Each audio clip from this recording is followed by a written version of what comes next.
first and only vice presidential debate before the November 5th election is now just one day away. Governor Tim Walz and Ohio Senator J.D. Vance will square off in a high-stakes contest. Julia Benbrook looks back at how each candidate was selected and what they bring to the table.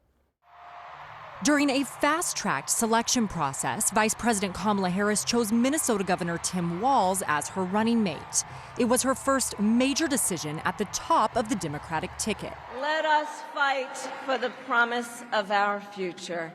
On the campaign trail, the 60-year-old is leaning into his background as a teacher and a high school football coach, as well as his time in politics that spans almost 20 years, serving in Congress and as governor. You look at Governor Walz, the reason why smart pick, the reason why he was picked is to bridge that cultural divide, to reach out to constituencies that the Democratic Party's had problems, reaching. When it comes to former President Donald Trump's pick, he took his time and built suspense.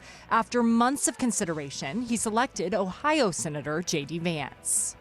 But I'm thrilled to have a new friend and partner fighting by my side. The 40-year-old has less debate experience, but has spent plenty of time in the national spotlight, coming on the political scene after writing a New York Times bestseller in 2016 and winning a crowded Senate primary in 2022. The reason he was selected was to be the MAGA heir apparent. He was the one who was going to continue on the MAGA. So, of course, he's combative. He's aggressive. That's the style. He is reflective of the top of the ticket. Reporting in New York, I'm Julia Benbrook. The Trump campaign and the Harris campaign both gave some pretty strong hints today about what they're expecting tomorrow night. The Trump campaign held a national press call featuring Congressman Tom Emmer, who has been playing Governor Walz in Senator J.D. Vance's debate rehearsals. Emmer said he expects Vance will take shots at Walz over his handling of the riots after George Floyd's murder and on the timing of his departure from the Minnesota National Guard in 2005.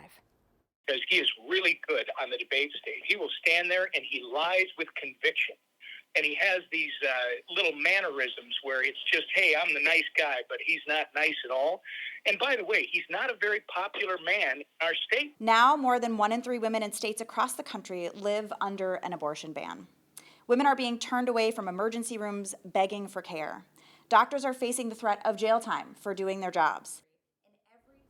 Surrogates for the Harris campaign held a news conference in St. Paul, blasting Vance for his opposition to abortion and past statements opposing exceptions for rape and incest. They're expecting Governor Walz to confront Vance on that issue during the debate.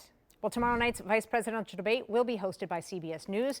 There'll be no live audience, just the candidates and the moderators. You can watch the debate, though, live right here on KARE 11, and our coverage begins at 7 o'clock.